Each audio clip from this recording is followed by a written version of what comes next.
Vous savez, je vais vous parler de Rachel Keke. Je vais vous parler de Rachel Keke. Alors ça, c'est la suite de la première vidéo sur Rachel Keke. Voilà, donc je vais vous parler du pouvoir. Comme je vous ai dit, aujourd'hui, beaucoup d'entre nous, on ne comprend pas ce que c'est que le vrai pouvoir.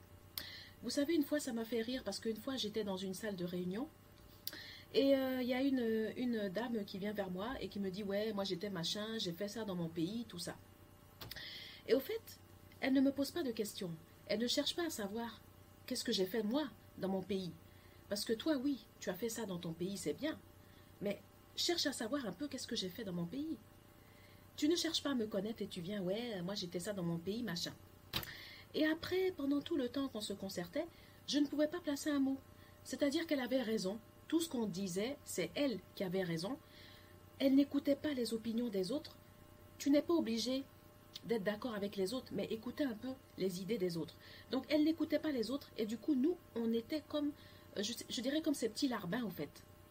On était comme ces petits larbins, on n'existait pas et il y avait quelqu'un qui existait, soi-disant parce qu'elle avait été, je ne sais pas, chef dans une entreprise, je ne sais pas quoi. Donc déjà, il faut savoir, ma chère, que dans la vie, même si tu as été chef d'entreprise, ça ne t'empêche pas d'écouter les gens et ça ne t'empêche pas de respecter la place des autres. Parce que tu as été chef d'entreprise. Peut-être que la petite marchande qui vendait des alocos à Abidjan, la petite marchande peut-être qui vendait, je ne sais pas, des... Comment on peut dire ça là? Qui vendait des marchandises à Paris, je ne sais pas, dans les rues de Paris ou je ne sais pas. Peut-être que cette marchande-là peut t'apprendre des choses. Peut-être qu'elle peut t'informer sur des choses que toi tu ne sais pas, même en tant que chef d'entreprise. Des fois, quand tu es enfermé dans ton bureau, tu n'es pas forcément forcé de savoir ce qui se passe à l'extérieur. Donc, même une marchande de beaux flottos, une marchande de beignets, une marchande, je ne sais pas, de crevettes, peut t'apporter des informations intéressantes. Donc, au lieu de venir t'asseoir, ouais, moi j'ai été chef, machin, tu aurais dû essayer quand même de chercher à nous connaître et savoir qu'est-ce qu'on faisait. Et donc, c'est pour vous dire que le vrai pouvoir, c'est écouter les autres. Le vrai pouvoir, c'est s'intéresser aux autres. Vous savez, moi cette femme-là m'a fait rire. Cette femme qui est venue dans cette réunion-là, elle m'a fait rire et je vais vous raconter pourquoi. Cette femme m'a fait rire parce que vous savez que moi, dans ma vie, j'ai rencontré des personnalités. J'ai rencontré des personnes importantes, hein. Même quand j'avais 16 ans. Il y a un ministre ivoirien que j'ai rencontré en Côte d'Ivoire. C'était Laurent Dona Fologo. Laurent Dona Fologo, oui, Laurent Dona Fologo est un ministre que je connais. Je l'ai rencontré 2 fois. C'est surtout ma mère qui a discuté parce que moi j'étais jeune, j'avais 16 ans. Mais Laurent Dona Fologo n'a pas été fier. Il n'a pas été fier, il a discuté avec nous et il s'intéressait à nous, il nous a posé des questions. Oui, vous êtes à la réception, comment ça se passe et tout. Et Laurent Dona Fologo n'a pas été fier avec nous. Et pourtant, Laurent Dona Fologo, c'est un ministre. C'est un grand ministre, c'est pas n'importe qui. Il aurait pu se braquer, il aurait pu ne pas nous regarder, il aurait pu faire le fiero et puis dire vous m'intéressez pas. Mais Laurent Dona Fologo n'a pas fait ça. Il nous a écoutés. Il s'intéressait à nous, il a cherché à savoir qui on était et qu'est-ce qu'on faisait dans la réception. Et moi, je trouve que c'est intelligent. Ça, c'est un vrai pouvoir. Parce que c'est un pouvoir où tu discutes avec les gens. Tu ne te prends pas la tête parce que soi-disant que tu as été élu ministre, je ne sais pas quoi. Et en plus, tu t'intéresses aux autres. Et peut-être que les personnes qui n'ont pas peut-être la même fonction que toi peuvent t'apporter des choses, peuvent t'informer sur peut-être des cas que toi tu ne rencontres pas dans ton monde, je ne sais pas, ou dans ta vie, ou que tu n'as peut-être jamais rencontré dans ta vie, je ne sais pas. Donc vous voyez un petit peu que le pouvoir c'est pas venir tout couvrir, voilà, ne pas écouter les autres, vouloir dominer les gens, toujours mettre les gens sous tes pieds, non. C'est pas ça qu'on appelle le vrai pouvoir. Le pouvoir intelligent, moi je vous parle du pouvoir intelligent. Donc Laurent Dona Fologo, c'est un ministre que moi, en tout cas franchement, il n'était pas fier. Voilà, je vous le dis, je l'ai rencontré. Alors je sais qu'il y a un ministre aussi en Côte d'Ivoire qui n'était pas fier, c'est Ahmed Bakayoko. Le premier ministre Ahmed Bakayoko, d'ailleurs vraiment un premier ministre qui a été vraiment très apprécié en Côte d'Ivoire parce que Ahmed Bakayoko n'était pas fier. Ahmed Bakayoko, paraît-il qu'il y a beaucoup de gens qui ont été lui demander des services, des trucs, parce qu'il était vraiment pas fier. Bon, pas n'importe quoi, bien sûr. Il a renseigné des gens vraiment, comment dire, des gens qui avaient des propositions intéressantes. Hein. Voilà, Ahmed Bakayoko va pas te donner 1000 francs pour aller boire n'importe quoi enfin, tu vois, pour aller faire n'importe quoi dans les bars ou je sais pas. Mais je veux dire, si tu as un vrai projet, tu as quelque chose, des choses intéressantes, Ahmed Bakayoko, oui. Ahmed, Ahmed Bakayoko a rendu des services à des gens. Bon, des services intéressants, bien sûr. Hein. Mais Ahmed Bakayoko était un ministre qui n'était pas du tout fier. Et c'était un premier ministre. Il aurait pu se prendre la tête. Il aurait pu ne pas écouter les gens. Il aurait pu dire, mais vous là, vous êtes qui? Il aurait pu même mal regarder les petites marchandes là. Mais non. Mais Ahmed Bakayoko n'était pas comme ça. Et Ahmed Bakayoko, c'est un homme de pouvoir. C'est un homme qui avait l'argent. Il avait le pouvoir. Mais ça ne l'empêche pas d'écouter les gens. Ça ne l'empêche pas d'aller se promener dans les marchés, de voir la condition des gens.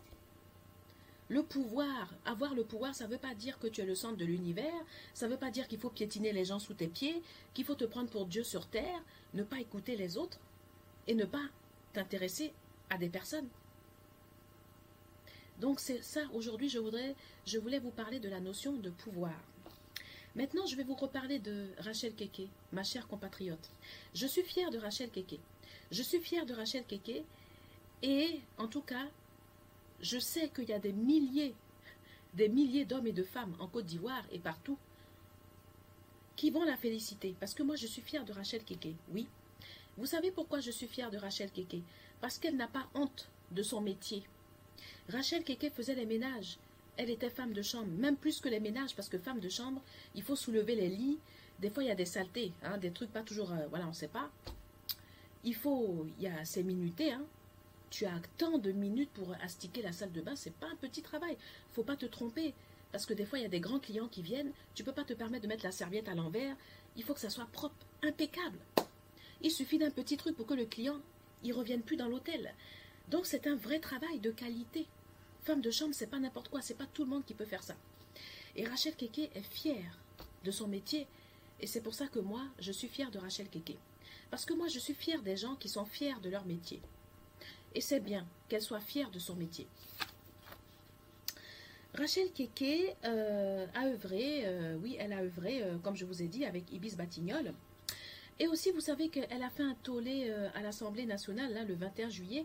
Elle a eu une prise de parole remarquée. On appelle ça, comme les journalistes ont appelé, un coup de gueule inspiré de son parcours personnel. En effet, Rachel Keke a été élue dans le Val-de-Marne, sous NUP. Elle a battu Roxana Maracineanu, je ne sais plus. Et donc, elle a débattu. Et donc, Rachel Keke a débattu.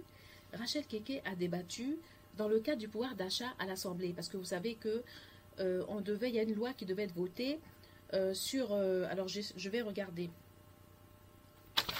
Oui, il y a une loi qui devait être votée sur une prime dans le cadre du pouvoir d'achat. Voilà. Sur les primes de compensation. C'était sur les primes de compensation des personnes dans la précarité. Le SMIC fixé à 1 500 € et aussi Rachel Keke a débattu pour cette loi du pouvoir d'achat. Et donc, Rachel Keke a agi avec son vrai pouvoir. C'est-à-dire qu'elle a posé une question. Parce que comme je vous ai expliqué que le pouvoir, c'est échanger. Le pouvoir, c'est la communication. Le pouvoir, c'est la parole. Le pouvoir, c'est pas être là, écraser les gens, mettre les gens sous tes pieds et puis avoir toujours raison, te fermer dans une bulle et ne pas t'intéresser aux autres. Ça, c'est pas ça le vrai pouvoir. Donc, Rachel Keke, elle, c'est une femme de pouvoir, mais attention, pas n'importe quel pouvoir. Rachel Keke, c'est la femme du vrai pouvoir parce qu'elle pose une question à l'Assemblée nationale. Elle ose regarder en face les députés et elle leur dit « Qui n'a gagné que 900 €. Qui n'a gagné que 900 €. Donc forcément, la question a été prise comme une agression. La question a été prise comme une agression, mais vous savez, ce n'est pas une agression. Il ne faut pas confondre communication et agression. On vous a posé une question. Je suis désolée, cher député. Bon, cher député, je vous aime bien. Hein? Cher député, je vous aime bien. Mais franchement, Rachel Keke vous a dit qui n'a gagné que 900 €. Est-ce que ça, c'est pas une insulte? Elle vous a posé une question. Après, si vous n'avez pas gagné 900 €, vous répondez. Vous dites, ben écoutez, non, moi, j'ai jamais gagné 900 €. Et c'est quoi le problème? Où est la honte? Oui, il y a des gens qui n'ont jamais gagné 900 €. Il y a des gens qui ont toujours gagné des grosses sommes et je ne vois pas la honte. Il n'y a pas de honte dans la vie, il ne faut pas te reprocher. Si tu gagnes des millions, mais tant mieux pour toi. Si tu gagnes, je sais pas, tu te fais 6 000 euros par mois, il n'y a pas de honte. Qui va te juger parce que tu as gagné 6 000 euros par mois? Et puis si tu gagnes 6 000 euros par mois, peut-être que tu prends cet argent pour aider aussi des gens. Peut-être que c'est de l'argent qui sert à aider des villages, à aider des populations. Je ne sais pas. Donc à partir du moment...